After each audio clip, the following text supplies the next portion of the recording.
तो 60 में से एक बहुत बढ़िया स्कोर माना जाता है 30 plus, but I have been constantly scoring 40 plus. तो मैं कैसे कर पा रहा हूं? One of the sets would be pretty difficult, not to be done during the exam time.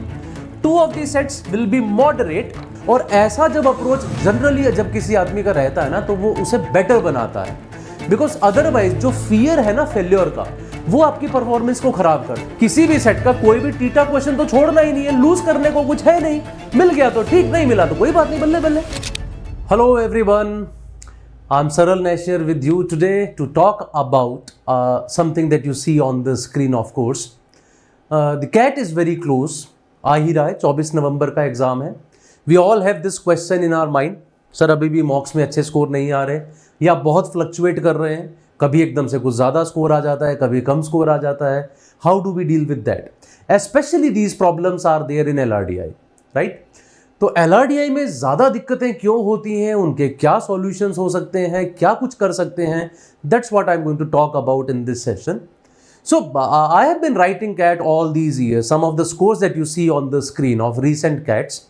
So I've been able to score well consistently in LRDI for many years now. So in one of the years I scored 99.78, उससे पहले 99.98, उससे पहले आप देख रहे हो 99.79, 96, and the scores also you can see of course over there. So currently when I talk about CAT 2024, which is most probably going to be of 60 marks in LRDI, तो 60 में से एक बहुत बढ़िया स्कोर माना जाता है 30 plus, but I have been constantly scoring 40 plus. तो मैं कैसे कर पा रहा हूँ? क्या चीज़ें मेरे ख्याल से जो मैं कर पाता हूँ बेहतर, वही आपको भी करनी चाहिए, जिसके थ्रू आप भी बेहतर स्कोर कर पाएंगे।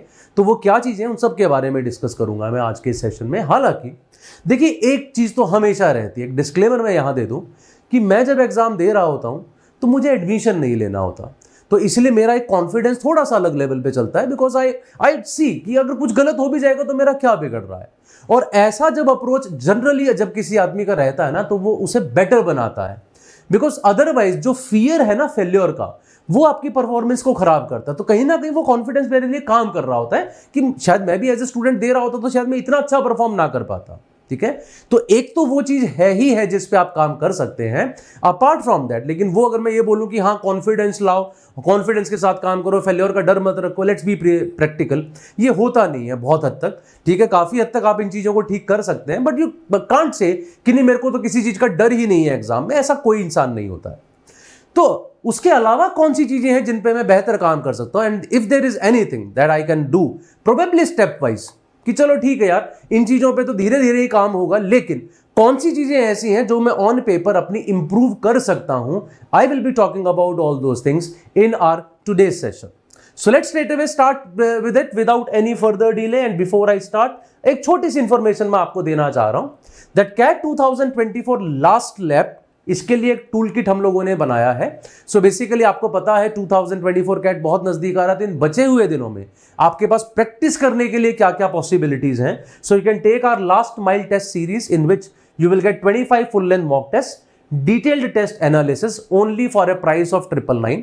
Also you can get a CAT combo success tool kit, जिसके अंदर आपको बुक्स भी मिल जाती हैं, which is only at a price of 3999.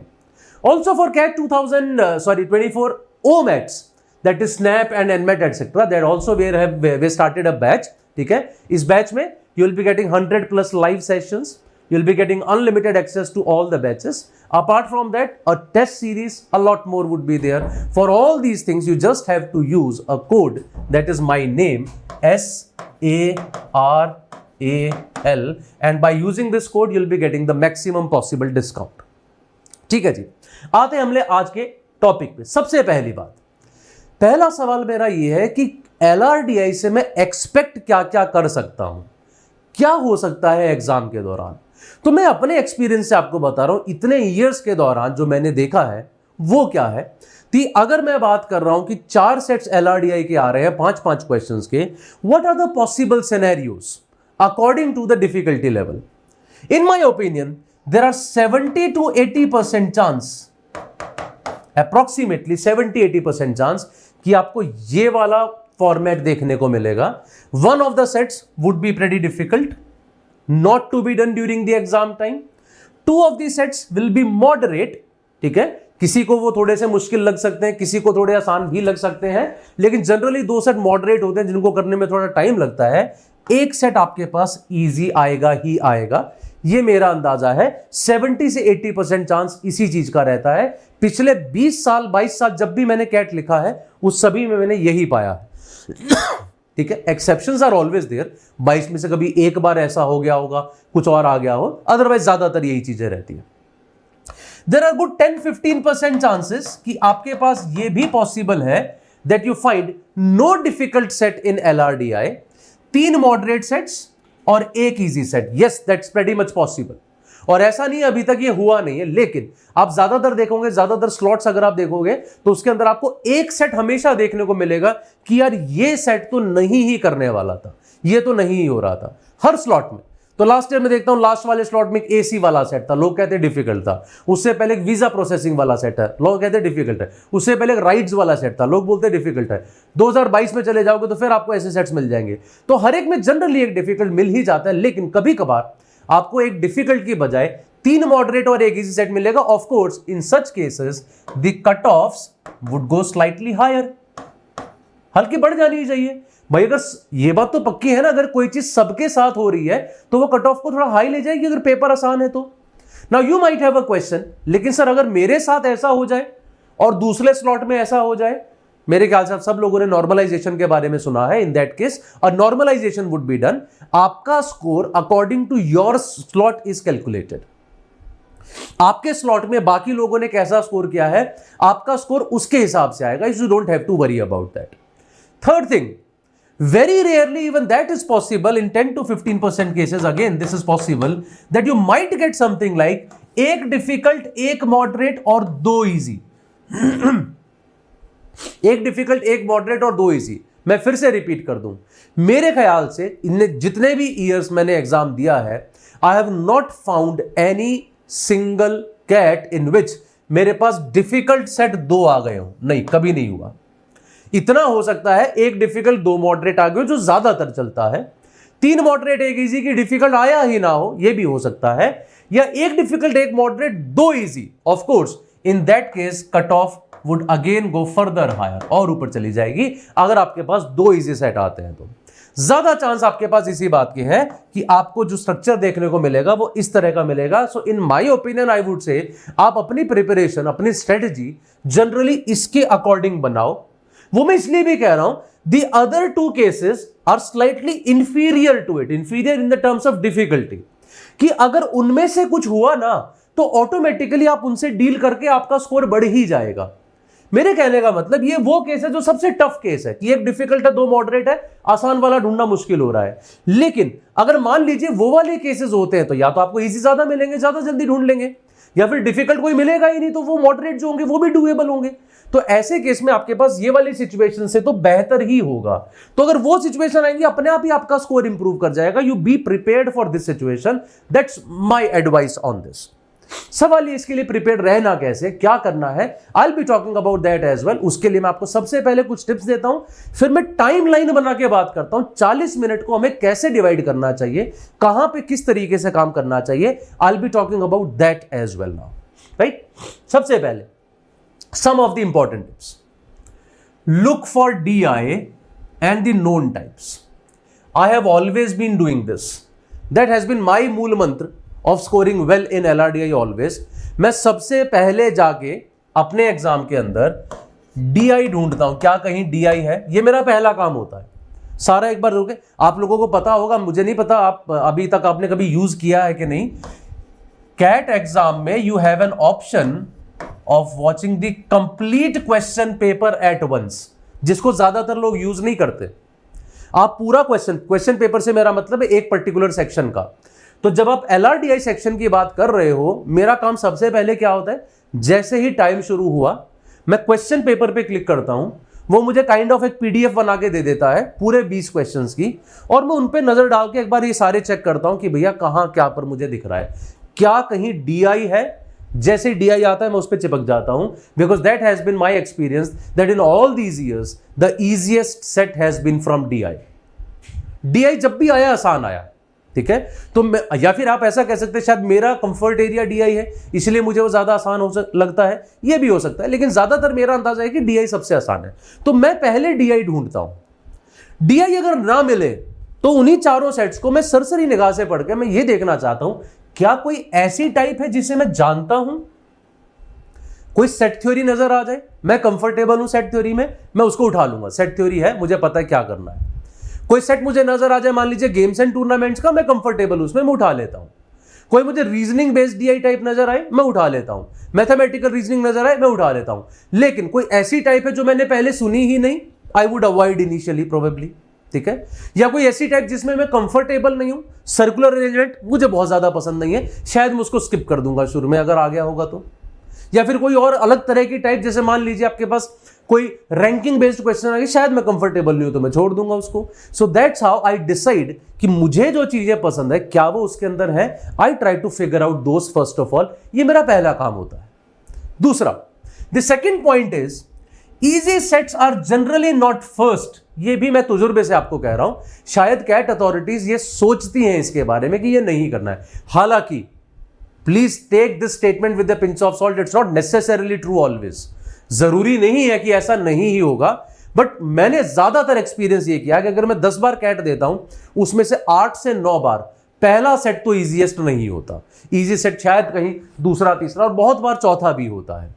कहने का मतलब यह कि मैं एक दिमाग से एक अपना वो लेके चलता हूं कि मुझे नहीं पता कि क्या ऑर्डर गिवन है, so there is a possibility कि पहला सेट में जो उठाऊंगा वो ही सेट सबसे डिफिकल्ट वाला हो।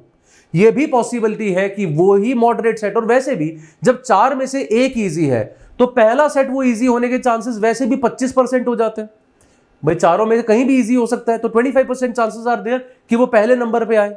अब पहले नंबर पे आने के उसके 25% चांसेस हैं, उसके बाद शायद वो थोड़ा सोचते भी होंगे शुरू में ना दें तो चांसेस हल्के से और डिप हो जाते हैं। तो इसीलिए मैं कहता हूं कि ये मत मान के चलना कि पहला सेट ही इजी होगा, बल्कि ज्यादातर पहला सेट आपको नहीं इजी मिलेगा।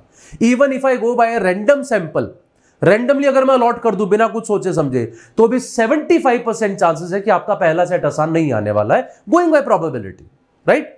This is the second point. Third, attachment is bad. Attachment सिर्फ एग्जाम में नहीं, रियल लाइफ में भी बुरी है, ठीक है। जिन लोगों के ब्रेकअप हुए होंगे उनको पता होगा, उनसे पूछ के देखना कि कितना दर्द होता है ना। वहां तो ब्रेकअप हो रहा है एक इंसान के साथ, उस इंसान के साथ जिसको आपने प्यार किया था। यहां आपका अटैचमेंट एक सेट के साथ हो जाता है, निर्जीव सेट के साथ। आपको उससे प्यार हो जाता है, उसको आपसे कतई नहीं है, क्योंकि वो उतना ही मुश्किल है वो जितना था, उसकी आपके लिए कोई इमोशंस नहीं है। लेकिन आप सेंटी हुए जा रहे हो, अरे यार मैंने स्टार्ट कर दिया है, इसको कैसे छोड़ दूं अब मैं, अब मेरी मेहनत खराब जाएगी, इस पे मैंने इतना टाइम इन्वेस्ट कर दिया, इसको खिलाया पिलाया घुमाने ले गया इसको, और उसके बाद ये सॉल्व नहीं हो रहा है। Please take out all these things from your mind, that's not a human being, you don't have to be attached to it. आपका काम होना चाहिए उसको थोड़ी देर में जज करने का। यस, जज दी सेट्स, डू नॉट जज पीपल, जज दी सेट्स। उनको जज करो कि क्या सही है, क्या ये करना है, मुझे 40 मिनट में इसको करना चाहिए कि नहीं। Take out this notion from your mind that you have to do each and everything, and when you are doing something wrong, when you are leaving something, you are doing something criminal. No, when you are leaving something you are actually helping yourself. कि एक मुश्किल set है जो मुझे मिल गया, जो मुझे नहीं करना है, हो सकता है 2 मिल जाए मुझे नहीं करने हैं, ये आपको सोचना पड़ेगा। This is the best approach for you, ये सबसे अच्छा तरीका होता है। अटैचमेंट मत पालिए। कई लोगों का सवाल मुझसे ये होता है, सर कितने मिनट के बाद हम ये डिसाइड कर लें कि अब तो ये सेट नहीं करना है। इसका कोई आंसर नहीं है। इसका अगर कोई आपको आंसर दे भी देगा ना, आप उसको अप्लाई नहीं कर पाओगे। देखो, एक सेट कई बार करने में, एक मॉडरेट सेट करने में 15 से 16 मिनट लगते हैं, एक इजी सेट करने में 10 से 12 मिनट लगते हैं। तो जब एक मॉडरेट सेट करने में 15-16 मिनट लगते हैं, तो आप ये कैसे कह सकते हो कि 7 से 8 मिनट के बाद तो मुझे पता लग ही गया कि ये तो नहीं करने लायक है, क्या पता वो हो रहा हो, ठीक है। लेकिन ये जो फीलिंग है ना, एक ये गट फीलिंग बेस्ड होती है। This is something that you decide on the spot.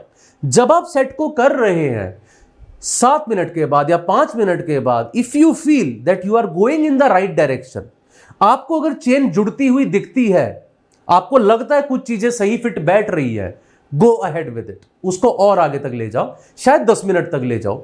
लेकिन अगर आपको लगे कि 5-6 मिनट के बाद भी आप पीस ही जोड़ रहे हो, अभी तक अभी तक मेरे को कुछ खास समझ ही नहीं आया, या फिर मैं डेटा को अभी तक रिप्रेजेंट ही नहीं कर पाया हूं, if that is the situation, in that case I would से फिर छोड़ दो यार, वहां खत्म कर दो उसको। ठीक है, I hope this is clear to all of you. ये आपको समझ आ गई होगी सबको बात। ऐसे केस में उसको छोड़ देना है, ठीक, कि भैया अब नहीं कर रहा मैं इसको, अब समझ आ गई यार, बहुत टाइम इसके ऊपर लगा लिया, बात बन नहीं रही है, अब छोड़ दे। लेकिन 20 कनेक्ट हो रहे हैं तो 8 मिनट 10 मिनट चलने दो, क्योंकि क्या पता वो एक मॉडरेट सेट हो जो 15-16 मिनट में सॉल्व हो रहा। But as I said before, do not be attached to a set. Attachment से मेरा यहां मतलब यह कि बहुत बार हम लोगों के साथ दिक्कत ये होती है, हम सेट कर तो रहे हैं, उसको छोड़ दिया, अगला सेट शुरू कर दिया, अगला सेट कर रहे, पिछले की याद आ रही है ना, एक्स को बार बार याद करे जा रहे हो। वो नहीं होना चाहिए लाइफ में। अगर एक्स को याद करते रहोगे तो ना तो इस रिलेशनशिप में कुछ मजा आएगा, ये भी खराब कर डालोगे, और वो एक्स तो खराब हो ही चुकी है, उसको आना होगा तो बाद में आ जाएगी यार अपने आप। ठीक है, कभी आएगा टाइम तो हो सकता है उस सेट को वापस उठा लेंगे, और जो जो उस पर मेहनत की थी वो सारी काम आएगी उस वक्त, वो सब ऑटोमेटिकली एकदम से याद आ जाएगा। But do not be attached. And finally when I talk about this, this is something not many people take seriously, but let me tell you, this is how confidence works. Your second set always will be solving faster than your first set. क्योंकि जब आपका पहला set पूरा ठीक होता है ना, ये आपने मॉक में फील किया होगा, जब पहला सेट पूरा ठीक हो जाता है तो आपका कॉन्फिडेंस जनरली हाई चला जाता है। आप ज्यादातर अपने स्कोर्स देखना कभी मॉक के अंदर, जब भी आपका एक सेट पूरा ठीक हुआ होगा, जनरली आपका दूसरा भी सेट ठीक हुआ होगा। अगर आपके स्कोर्स में फ्लक्चुएशन है ना, tell me in the comment section as well, am I right it or not, right here or not. अगर आपके स्कोर में फ्लक्चुएशन है, उस फ्लक्चुएशन में देखना, या तो आपका स्कोर कभी एकदम से 25-30 के आसपास जाएगा, या एकदम से 15 से नीचे जाएगा। इतनी फ्लक्चुएशन आई होगी। क्यों? क्योंकि एक सेट हो गया तो दूसरा भी हो गया, या एक भी नहीं हुआ, एक नहीं हुआ तो 15 भी नहीं आए, और एक हो गया तो दूसरा भी ऑलमोस्ट हो गया तो 30 के आसपास चला गया। फ्लक्चुएशन जनरली वहां पर आती है लोगों की, क्योंकि सेकंड सेट जो है ना वो ज्यादा फास्ट सॉल्व होता है। So in my opinion it always works well, कि आपका सेकंड सेट जो है वो पहले के मुकाबले तेज सॉल्व होगा। तो ये अंदाजा मत लगाना पहला करने में इतना टाइम लग गया, अब दूसरा तो पता नहीं कब होगा। नहीं, ऐसा नहीं है, दूसरा जल्दी सॉल्व होता है ऐसे केस में। A few more things that I want to talk about here is 40 minute का टाइम है हम लोगों के पास सेट करने का। How do I distribute that time? उस 40 मिनट को मैं किस तरीके से डिस्ट्रीब्यूट करूं, right? I will be talking about that now. जो मेरा तरीका है, if that suits you, nothing like that. नहीं सूट करता, अपना तरीका डिवाइस करो, देखो आपको क्या सूट करता है। मुझे क्या सूट करता है मैं बताता हूं। जैसे मैंने आपको बताया, मेरा काम क्या है, मैं जाते ही पहले क्वेश्चन पेपर ओपन करता हूं। पीडीएफ में मेरे पास चारों सेट्स नजर आ जाते हैं, उन चारों सेट्स पे मैं 2 से 3 मिनट लगाता रहता हूं। ठीक है, कि सेट किस बारे में बात कर रहा है, दूसरा सेट किस बारे में बात कर रहा है, तीसरा। और जितनी प्रैक्टिस आप लोग कर रहे हैं इतने टाइम से, आपको पढ़ के एकदम से अंदाजा लग जाएगा ये सेट किस बारे में है। क्या ये सेट डीआई का है, क्या ये सेट थ्योरी का है, क्या ये गेम्स एंड टूर्नामेंट्स है, क्या ये किसी नोन टाइप से है, लीनियर अरेंजमेंट से है, क्या ये मैथमेटिकल रीजनिंग का है। कुछ आइडिया तो मुझे वहां पे लग जाता है। 2-3 मिनट लगा लिए। If there is any type which you are not comfortable with और you have not heard of, तो शायद छोड़ दोगे। सुनी हुई टाइप आ रही है, कंफर्टेबल टाइप आ रही है, तो ऐसे केस में मैं उन पे टाइम लगाता हूं। तो 2-3 मिनट मतलब मैं शुरू का 10 मिनट सारा इस काम में लगा देता हूं कि कौन सा सेट मुझे पहले करना है, कौन सा बाद में। फिर उसके बाद अगर डीआई है तो मैं डीआई से शुरू करता हूं, डीआई नहीं है I start with the most comfortable type, उसको मैं यहां से उठाता हूं और यहां से उठा के करना शुरू कर देता हूं। इजी सेट अगर मेरा पहली बार में पकड़ आ गया तो शायद मैं 10 से 20 मिनट के बीच में अपना पहला सेट कंप्लीट कर लूंगा 10 मिनट के अंदर, if I have got the easy set. ठीक है, if I have got the moderate set तो मैं 10 से 15 या 25 तक चला जाऊंगा, उस केस में मेरा एक सेट पूरा हो जाएगा। पहला सेट पूरा हो गया जो मैंने मॉडरेट वाला कर लिया, अब मैं एक इजी सेट करूंगा, उसके बाद मैं 25 मिनट से आगे बढ़ जाऊंगा। मेरी स्पीड थोड़ी सी फास्ट हो जाती है क्योंकि मैं इतने सालों से पढ़ा रहा हूं, तो इसलिए मैं 3 सेट इस टाइम में कर पाता हूं, 3 सेट कर पाता हूं, तो इसलिए मेरे पास आराम से 40 प्लस का स्कोर आ जाता है। लेकिन what do I expect from a student? ठीक है, मैं आपके पर्सपेक्टिव से बात करूंगा, अपने से नहीं। So let's talk about that कि एक स्टूडेंट से मैं क्या एक्सपेक्ट करता हूं। एक स्टूडेंट से मेरी एक्सपेक्टेशन ये है कि शुरू का यार 0 से लेके 10 मिनट तक आप लोग सिर्फ टाइम लगाइए सेट को सिलेक्ट करने में कि कौन से 2 सेट मुझे करने हैं। आपका टारगेट होना चाहिए 2 सेट्स का। 2 सेट्स का मतलब है 99%। टाइम बचेगा तो कुछ और भी कर लेंगे। कौन से 2 सेट मुझे करने, ये आप शुरू के 10 मिनट लगाओगे, 2-3 मिनट हर सेट के ऊपर टू टेक एन आइडिया। इसका एक और फायदा होता है, अगर देखो कुछ लोग ऐसे होते हैं, नहीं सर मेरा तो बुलसाई अप्रोच है, मैं एक सेट पकड़ता हूं उसी को फोड़ना शुरू कर देता हूं। What if it is difficult? और अगर आप ये सोचे कि शुरू से करना शुरू करते हैं, 5-7 मिनट लगाते हैं फिर छोड़ते हैं, फिर 5-7 मिनट लगाते हैं फिर छोड़ते हैं। If a person is doing this कि 5 से 7 मिनट लगाया छोड़ दिया, 5 से 7 मिनट लगाया छोड़ दिया, तब तक 15 मिनट हो गए। ये अप्रोच बुरी नहीं है वैसे तो, लेकिन ये अप्रोच इसलिए बुरी है क्योंकि इसमें आपका अगर पहले 2 सेट नहीं हुए, your confidence would go down. आपने 2 सेट्स पे 6-7 मिनट लगाए और वो दोनों नहीं हुए, जो कि पॉसिबल है, एक उनमें से डिफिकल्ट हो, एक मॉडरेट हो, नहीं हुए, लेकिन आपका कॉन्फिडेंस डाउन हो जाएगा। आपका माइंड उस वक्त ये नहीं सोचेगा मैंने 2 गंदे सेट हटा दिए हैं, 25 मिनट में 2 सेट करने आसान वाले, वो तो कर ही लूंगा यार। ये नहीं रजिस्टर करता दिमाग। अगर रजिस्टर कर जाए तो ये आपको सूट करेगा। दूसरा पॉसिबिलिटी तो इसमें यह भी कि शुरू में 2 में से कोई एक आसान आ जाए, चांसेस है, अगर आएगा तो वो काम कर भी सकता है। लेकिन ये जो डर है ये आपको किल कर देगा, और ऐसे में वो फ्लक्चुएशन आती है जो आपकी फ्लक्चुएशन आ रही है मॉक्स में। कभी कभी आपको पहले 2 सेट में आसान मिल गया तो आप कर गए काम, नहीं मिला तो वो कॉन्फिडेंस इतना डाउन हो जाता है कि वो आपका बाकी का पोर्शन भी किल कर देता है। और उसके बाद इसका बड़ा डैमेज पता है क्या है? ये डैमेज तो इसका है ही है कि बाकी का भी खराब करता है, लेकिन इसके जस्ट बाद क्यूए शुरू होता है, और वो जो लो कॉन्फिडेंस है वो आपके क्यूए को भी खराब करेगा। कभी भी देखना जब आपका स्कोर एलआरडीआई में कम आया होगा, क्यूए में भी ऑटोमेटिकली कम आया होगा। मुझे बताना एक बार ये कमेंट्स में, मैं सारी बातें सही, क्योंकि मेरे लिए भी स्टडीज हैं, ठीक है। मुझे ऐसा फील होता है खुद करते वक्त कि जिस दिन मेरा एलआरडीआई खराब हो जाए, मेरा क्यूए में भी अपने आप ही कुछ गलतियां ज्यादा होने लग जाती हैं, क्योंकि मेरा कॉन्फिडेंस ड्रॉप होता है। क्या आपका होता है? Do let me know about this, ठीक है। And we can of course talk about those problems. अगर आपकी कोई प्रॉब्लम्स है तो बात कर सकते हैं, मुझे बताइएगा उन चीजों के बारे में। तो मेरे ख्याल से ज्यादा बेहतर अप्रोच है चारों सेट्स पे 2-3 मिनट लगा। और जब वो आप ये कर रहे होगे ना, आपको पता है आप सेट सॉल्व नहीं कर रहे हैं, आपको पता है आप सेट चूज कर रहे हैं, तब वो कॉन्फिडेंस ड्रॉप होने वाली बात ही नहीं है, क्योंकि मैं सॉल्व तो कर ही नहीं रहा हूं, मैं तो देख रहा हूं कौन सा करना है। 10 मिनट के बाद you will be handy with probably 2 sets जो मुझे ट्राई करने हैं। उन 2 सेट्स पे मैं 10 मिनट से लेके और मैं तकरीबन 37-38 मिनट तक चलूंगा और ट्राई करूंगा। ये ध्यान रखना, लास्ट में 5 मिनट से ज्यादा अगर आपके पास है, सॉरी 7-8 मिनट से ज्यादा है, तभी तीसरे सेट की ट्राई करना, वरना मत करना। अगर सिर्फ 5 मिनट बचे हुए तो क्या मतलब है तीसरा सेट ट्राई करने का? सवाल ये मैंने 37-38 पे क्यों छोड़ा? अगर 40 तक हो जाए तो कोई बात नहीं, आपको अपने 2 सेट्स बनाने हैं, लेकिन मेरी कोशिश ये रहेगी ये जो लास्ट के 2 मिनट है ना, 2 से 3 मिनट, ये 2 से 3 मिनट होने चाहिए to do all the TITA questions, चाहे वो किसी भी और सेट में हो। वो बहुत बड़ा आपके लिए एक बढ़िया चीज है टीटा क्वेश्चन। किसी भी सेट का कोई भी टीटा क्वेश्चन तो छोड़ना ही नहीं है, लूज करने को कुछ है नहीं। मिल गया तो ठीक, नहीं मिला तो कोई बात नहीं, बल्ले बल्ले। अगर मैं लास्ट के 2-3 मिनट छोड़ के अपने 4 या टोटल 6 टीटा आते हैं, ठीक है, normally 6 TITA would be there, कुछ तो टीटा आपके 2 सेट में होंगे। अगर बाकी दोनों सेट्स में कह रहा हूं मैं 2 टीटा है या 3 टीटा है, try those questions for sure, because you do not have anything to lose. 2 minute में आपको कम से कम एक क्वेश्चन भी मिल गया, आपका परसेंटाइल एकदम से ऊपर चला जाएगा।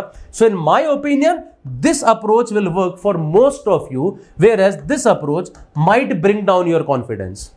मैं अगर ये भी करूंगा मेरे लिए चल जाएगा, मैं स्टूडेंट नहीं हूं ना, तो इसलिए मैं ऐसा कर सकता हूं, मेरा कॉन्फिडेंस ड्रॉप नहीं होगा। क्यों? क्या ही हो जाएगा, क्या बिगड़ जाएगा, ठीक है। तो मैं करूंगा पहला सेट, ट्राई करूंगा 5-7 मिनट, अगर हो गया तो अच्छी बात है, मेरा कॉन्फिडेंस इंप्रूव होता है। नहीं हुआ मैं दूसरा ट्राई करूंगा, नहीं हुआ तो ऐसा होगा नहीं, है ना। दिक्कत मुझे क्या है, मेरा क्या बिगड़ रहा है? As a student I think to have that confidence intact, I think this approach will work for you better. Try करो यार अगले मॉक में, मुझे मॉक में ट्राई करके बताओ हेल्प हुआ कि नहीं हुआ आपका। अगले मॉक में प्लीज यही करना। मान के चलो इस बार मॉक में कुछ भी खराब हो जाए, कोई बात नहीं, हम डर नहीं रहे, तो अगले मॉक में आपको जाके क्या करना है, मॉक में गए, एलआरडीए का सेक्शन है, क्वेश्चन पेपर खोला, सभी पे एक बार निगाह डाली, 2-3 मिनट डाल के 2 सेलेक्ट किए, 10 मिनट के बाद उन 2 पे अपना टाइम लगाया। मुझे बताना क्या आपका स्कोर 30+ आता है कि नहीं आता है, ठीक है। I think it will work. और लास्ट के 2-3 मिनट में जो टीटा करने हैं, ठीक है, उन पे ध्यान दीजिएगा। आई वुड से अगर आप चाहते हैं वो टीटा हमें बाद में ढूंढने में टाइम लगेगा, तो शुरू में ही जब आप क्वेश्चन बाय क्वेश्चन आगे जा रहे हो, जहां टीटा आ जाए उसको मार्क करते चलो, मार्क फॉर रिव्यू कर दो। मार्क फॉर रिव्यू से कुछ नहीं बिगड़ता, आंसर तो आपने मार्क किया नहीं है, तो बाद में जब लास्ट के 2-3 मिनट बचे, हर उस क्वेश्चन पे जाओ जो मार्क फॉर रिव्यू है, कुछ भी लिखा हो उधर टीटा है तो कुछ भी उसमें जो है एक कैलकुलेटेड सा गेस मारा हो, and that's it. That's how you can probably score better. This has been my approach through which I have been scoring well. I am sure you would also score well by using this approach, okay.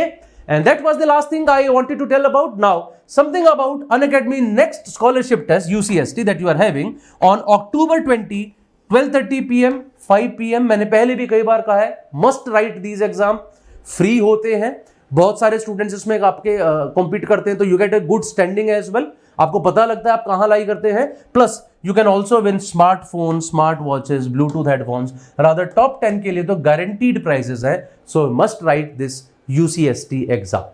Okay guys, that's all from my side. I'm sure the session has been useful for you. If it was, please do not forget to like and subscribe to Unacademy CAT. That's all for today. We'll meet in some other session with some other details. Thank you very much.